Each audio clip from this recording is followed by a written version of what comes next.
Hi, welcome to Breaking New Ground, where we talk about housing and how it affects you. I'm Eric Miani. The mere mention of the word hostel amongst black South Africans brings to mind images of dark and dangerous places full of hostile and aggressive men.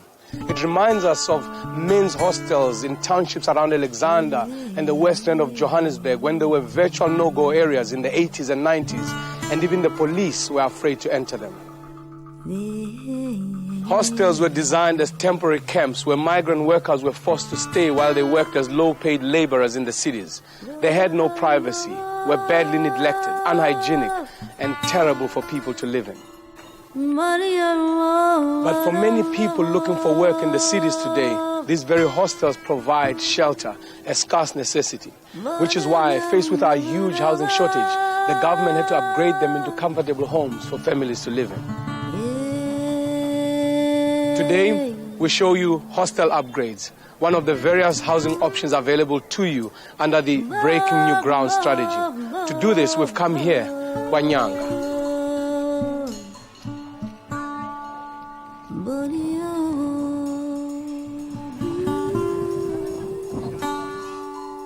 Yeah, the hostels were created for the purposes of getting cheap labor from the rural areas to the urban areas.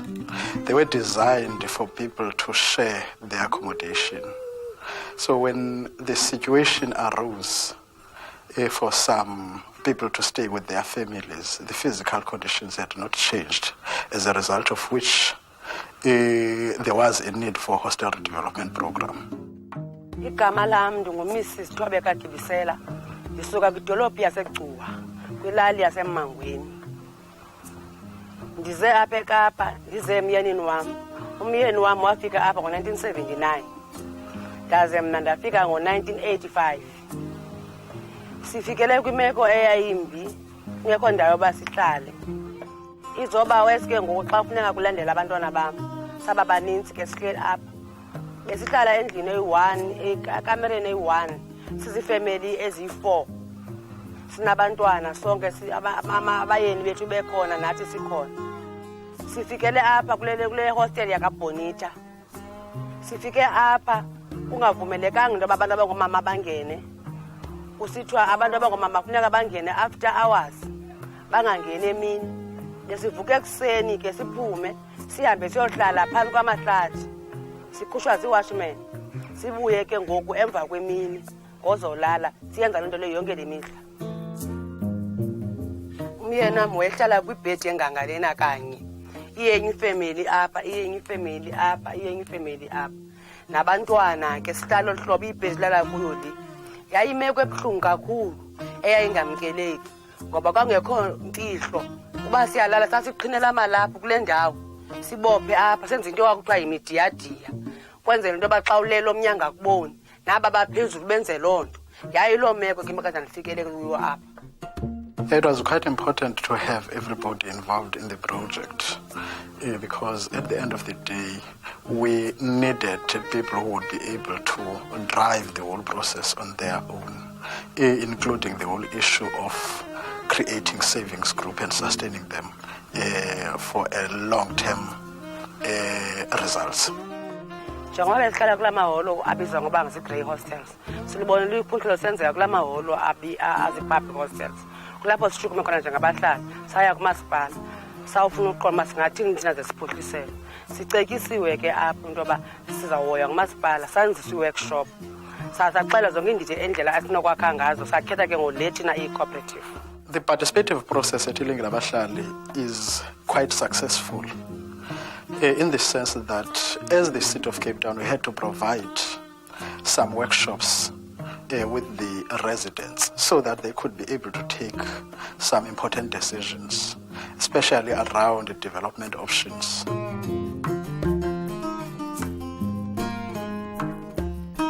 Njengomnye bekhona xa bekuyile i-co-op, siye sathi nisanemiqathango esiyibekayo, sathi uba ufuneka ube lilungu lale co-op, funeka ube ngumhlali apha kula maholo amathandathu. Enye into sathi ufuneka ube lilungu labantu abasevayo abazigcinela imali ukutsho oko. Then ke ngokuqiniseka into yoba ulilungu le-cooperative Ilingi Labahlali. Sihlala apha iintlanganiso zethu kweli holo Sixoxa imiba qho ngemivulo siyadibana i-board members siyadibana nee-committees sibe nazo ne-general meeting ke. Apha sixoxa sikuya kwacaca uba masibe nabazobi basincedise umasipala for uba sifumane abazobi. Saphinda kwacaba ke ngoku sifuneka abantu ba-aplayele into bafumane ii-subsidies nalapho umasipala basincedise amalungu ethu afumana ii-subsidies. The City of Cape Town encouraged the co-op members to involve themselves into savings groups. Some of the leaseholding companies, after negotiations with the City of Cape Town, agreed to contribute some funding towards development costs. From our point of view as the City of Cape Town, we had to assist the residents to apply for institutional subsidies, which was a new phenomenon at that point in time. So we had to work through a process together with the provincial administration of the Western Cape to make sure that we can be able to put this particular project into perspective from the point of view of providing subsidies. Lena indlu yami nekhaya ngayo endiyinikwe lilinge labahlali. Ngoku ndihlala endlini eneekamera zolala ezintathu. Ndine-dining room, ndine-lounge, ndine-kitchen, ndine-toilet. Abangala bam baneekamera bazam balala kuzo ngoku nam ndinekamera yami endilala kuzo. Ndikhululekile ngoku ndiphila ubomi obumnandi. Ndihlamba ngamanzi ashushu ebhafini ndiyaqubha ngoku ndihappy ngeyona ndlela. Well, ilinge labahlali intended to build 274 housing units for their 274 members. So far, we have managed to build 110 housing units. We are hoping that in the near future we'll be finishing this particular phase. At the moment, we are starting to get some of the residents from the adjacent communities wanting to be involved in a similar kind of a project, in which case what we are looking at now is to build further units up to 500 units for Ilinge Labahlali. Generally, the people who are staying in the hostels are seen to be outsiders in the community. The development processes that we are involved in are doing away with that kind of thinking, in so much that at the moment we are having community facilities like libraries, like community halls, like sports field, which are making a very strong bond in the community, that is between the hostel community and the adjacent communities. Nangona sikhala kula maholo abiyelweyo nje ngenxa yento ba ndikwakwii-committees zokuhlala akho nto inzima siyasebenzisana abantwana bethu siyeza nabo apha bazodlala ibhola apha ngoba sibanye ngokwezi-structures sisebenza sonke so asisokoli ngalo. There are certain lessons that we learned from Ilinge Labahlali which we are of the view that we can be able to take forward. Like for instance, the whole issue of self-management is one of the things that need to be considered when you are having a project of this nature. In other words, you don't just throw the brick and mortar to the residents, but you also assist them along the way. Ngenxa yoba sisokolo usuka kula maholo besihlala kuwo saza kwezindlu sihlala kuzo ngoku umnqweno wami ke ungase sincedisaneni ukuphucula umgangatho singathi xa senzele into ngurhulumente asibone urhulumente uba usenzele into ebesiyifuna. Umnqweno wami ke ngoba ngase sitshintshe yonke inyanga ibe ihlale ezindlini.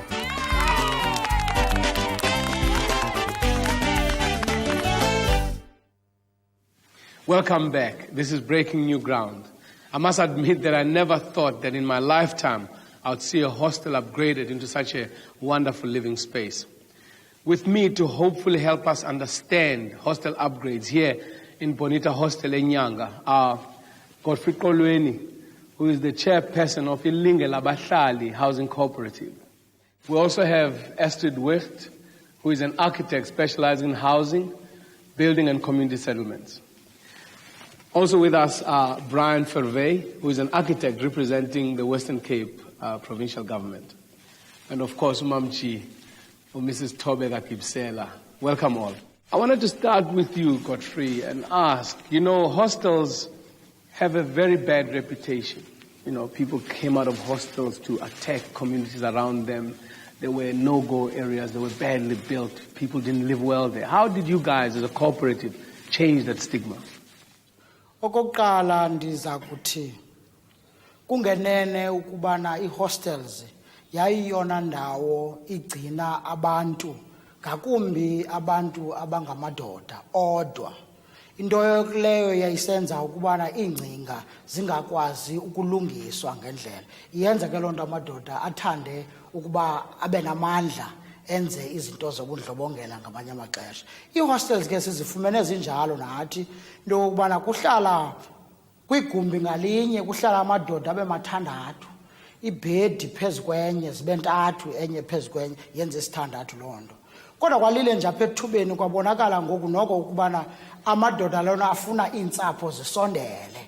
Kulapho khona kuqaleke into ke ngoku enzima kakhulu ukuthi abantu abangomama kufune noko iprivacy. Bafuna ukuthi at least if I'm here with my husband, not everybody now ozawubona ukuthi silala kanjani na. Baqala ke batsala imidiyadia which is blinds between ibhedi. Yaqala yabona ke ngalokuba ikhona imfuneko yokuba ku-upgrade enziwe abantu bazohlala comfortably with their families. That's how then we started thina ukuthi si approach urhulumente ukuthi what is it that we can do to improve the situation here hostels. Brian, why didn't the government blow these things up? I think, Eric, that the government realized there's a lot of overcrowding and difficulties and people that living in hardship in the hostels. And that's why the whole hostels to homes redevelopment program started, where the government pumped a lot of money into revamping these overcrowded hostels, building them into family units, decanting people to be able to renovate them, put the services that's needed, bathrooms, upgraded services, and where there was such overcrowding and decanting took place, they also built new family units to make it more family orientated in the hostels. Okay, so are you telling me it's a land question? You couldn't blow them up because they exist and it's better to upgrade them where they are?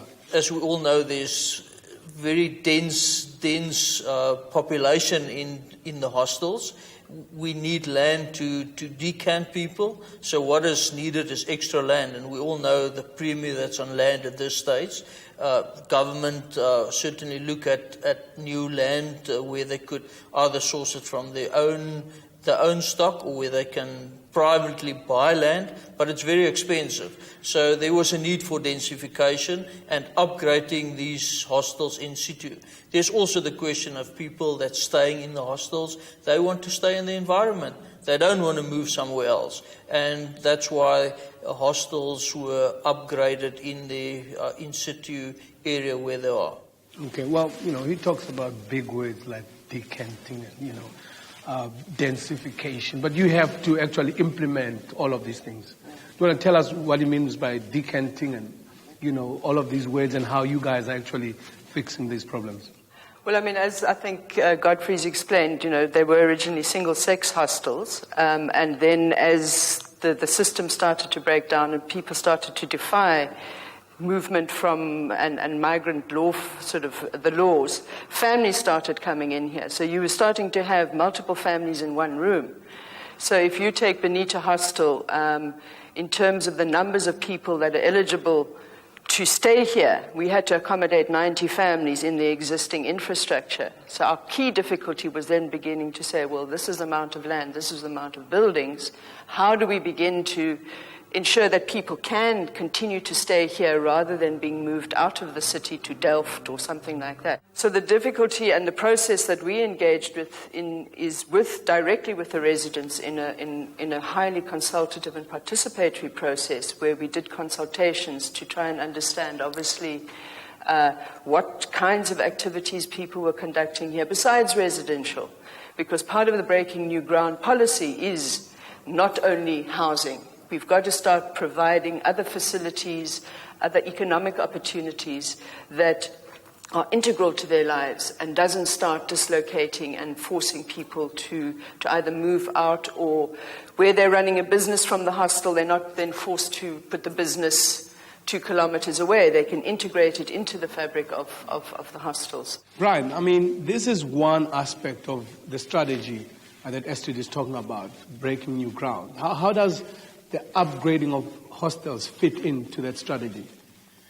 Eric, breaking new ground is a new way of doing things. Integrating the people of the hostels with the communities around it. Breaking new ground is about building communities as well. With breaking new ground, there's ownership models, there's rental models. People can now have a choice. Do they want to rent it? Do they, in the breaking new ground strategy, do they want ownership? Not everyone wants ownership. Sometimes it's easier in the fabric of the existing hostels to rent it. So breaking new ground sort of address all of these issues. I mean, everybody keeps talking about how, hostels are places where people don't necessarily want to be moved out.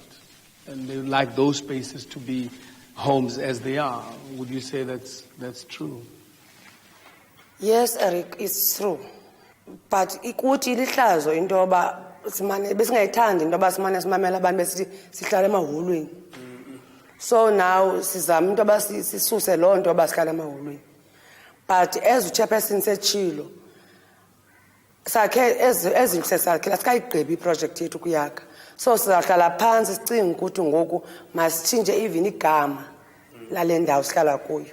Ibe ligama kungabikho umuntu uthi sihlala emahholweni. Hayi kaloku kum xa ndithi hostel esasehostel. Le nto nditshoyo kaloku Eric into yoba asifuni uhlala ngoku like xa ungena phaa kulaa ndawo ndihlala kuyo, uba wena ongazange ungene before uyibone binjani awusoze uthi yihostel, yindlu yam leyana, and umgangatho wayo wenza uba uyibone uba yindlu. So that's why sithi ke ngoku abantu abafuni uyohlala kwezinye indawo, sifuna uhlala kule ndawo sihlala kuyo qha ilinge labahlali litshintshe indlela esihlala ngayo. So tshintshe ke ngoku nelokishi lesihlala kuyo. Godfrey, it must have done amazing things for, let me call it a hostel community, just to have done what you have done. When nihleli kwi-situation, kuleyo situation nihleli kuyo, there are people that are comfortable with that situation because there are some benefits kwicala labo. And when ni change along, we change nakubani nabakhona abantu abayiresista ichange wa yar abafuni ukuchinja tu. Kodwa xa seyichinjekile ngabanye ubabona no baya accept. But the only problem that we are facing is abantu abadala kudala bahlala kwesonto. Ndahlala ndiyinkwenkwe apha since I was a boy. I started staying here. Now xa uyichinja umsa kwenye njena, and it goes with the responsibility that from the beginning we indicated ukuthi once you say it's my right, you must understand that it goes with the responsibility. It is for that reason that we started a project by saying people must save to belong to the project. So that they must get used to dispense imali from their own every month end. To say, now I'm owning, we are from a Transkei where we don't get the services, in municipal services. We don't pay every month end. But now we are staying here where there are services. We don't go emlanjeni to the river to get water. Now we're supplied by water. But for abantu I understand that must change, the situation must change. By accept we born by an encourager, even you leaders of the project, you are encouraged by into Puma Kubo Abantu. Well, on that note, let's take a short break. When we come back, we'll talk to you about how you can get your hostel upgraded into a wonderful living space. Stay with us. Welcome back. With me in the panel today here, Enyanga, are people who have really broken new ground with this hostel upgrade. Brian, I want to upgrade my hostel. What do I do? The community must basically get together and say, we've got a need. The buildings that we're living is not in a good standard. We need this and that, and they get together. They go to the way we see it is they go to the local authority and they establish their need with the local authority. The local authority then put a project together. through its various stages, and then they apply to the provincial government for funds, which then in turn register that project with the national government and make provision for funds for that project to be upgraded. Mamji, you have the architect here who worked on your unit. You have the government that's provided the policies for that. Do you have any questions for them? Yes, Eric. Starting from our architect, before we started to build houses, they call us and show us our plans.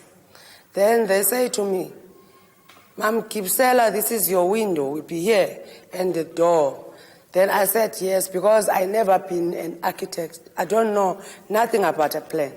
Then now when the builders starting to build my house, I see, no man, I don't like this door here, or this window, or this garden wall. Then is it possible to me to change, to come to them and say, I want to change this garden wall? It is possible. I mean, obviously from our side, it's the difference between a people's housing process is that you're engaging one-on-one as opposed to a big contractor-driven where 1,000 houses are all the same. You get your key and you've just got to be satisfied with the product. But in this case, we try to work with each family because in that way, we feel that it becomes, the ownership of that unit becomes far greater because they've had an involvement in it. But from your side, Chairman, surely you can't just come in and have aesthetic reasons for changing stuff. I mean, their reasons must be informed by good common sense, of course. Eric, this is exactly what we are facing. We are busy with 50 units. Now that walls are up, people are starting now to point at some changes. You know, can't I put that window there? Can't you close that window and change it and put it there? We are telling them that, you know, like it's a very long process that, you know, like was taken when the planning of his or her unit. And then we need to go back and then, you know, that will be, you know, like that will be time consuming. But, you know, if you want to change, you know, like change enkulu, sithi no. Asinawulunga ngoku. Uzwale nje nethubeni wena, then uzama ukuyichinja ngokwakho for now, because also abanye abantu balinda izindlu ngokuzasilibazisayo wena ufuna sibheke. So yes, ikhona because abantu bayibona ngoku I-picture phambi kwabo. Godfrey, I mean, what are the key challenges with your project? Well, a very big challenge is one of getting people to understand that now they own units. They need to look after those units. Previously, before, you know, like we own these units, we used to stay in a city building, city structure. Whatever you do, the city will clean up. You don't have to, you know, that culture is still within some individuals within the project. Now, what is for us to do now as leaders of the project is to sort of, you know, educate. Now, to come back and say, this is your own bathroom and toilet. You need to clean it yourself. It is something that, you know, we are not used to, but it is something that we must work, as we did with the project. We never know that we will have such a beautiful project. This has been another edition of Breaking New Ground. I think there are two things you can take out of this episode. Housing delivery takes time, so you need to be patient. Number two, the government gives you something. Please look after it. Join us again next week when we look at the people's housing process. And thank you for watching.